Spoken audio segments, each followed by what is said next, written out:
Hi, welcome to Teach Bridge, the Foundations, Bidding, Lesson 5, Opener's Next Move.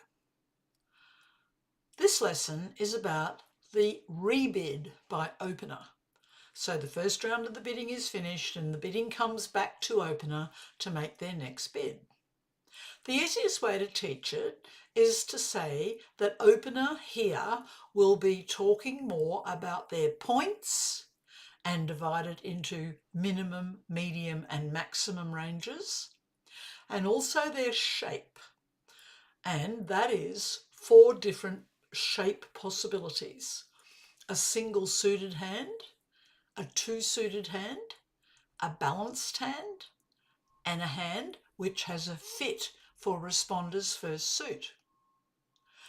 So when you look at a single suited hand, show the students on the table by using transitions that if you open the bidding and you've got 6 cards of your own suit, when the bidding comes round to you, if you're minimum, you would show your 6 card suit at the most economic level.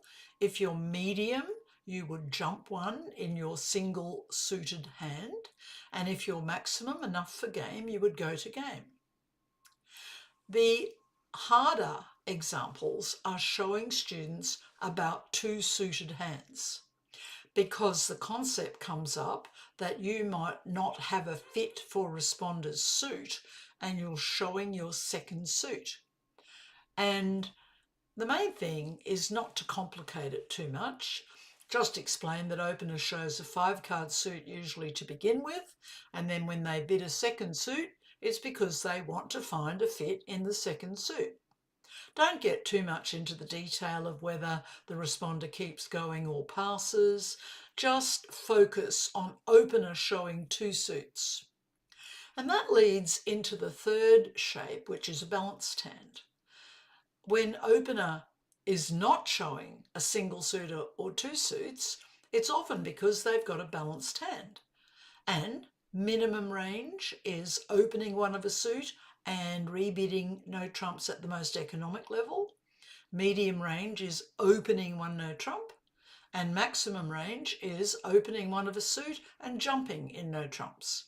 That's too much for them at this stage, but the idea is just to show them a balanced opening hand which doesn't have a fit for responder's first bid. And the fourth type of hand, shape-wise, is where the opener does have a fit for the responder's first bid. So show them by transitions. If they're a minimum opening hand, they just bid the suit at the 2 level. Medium, they jump one. Maximum, they jump to game. Of course, there'll be many confusions about this lesson for students. And if you wanted to delay lessons 5 and 6, then that could be a good idea to let them practice the concepts of what they've done in the first 4 lessons. The play point is using the trump suit and trumping, setting up side suit by trumping, trumping in the dummy, using the trump suit as entries. All of those things can be shown through the hands in Chapter 5.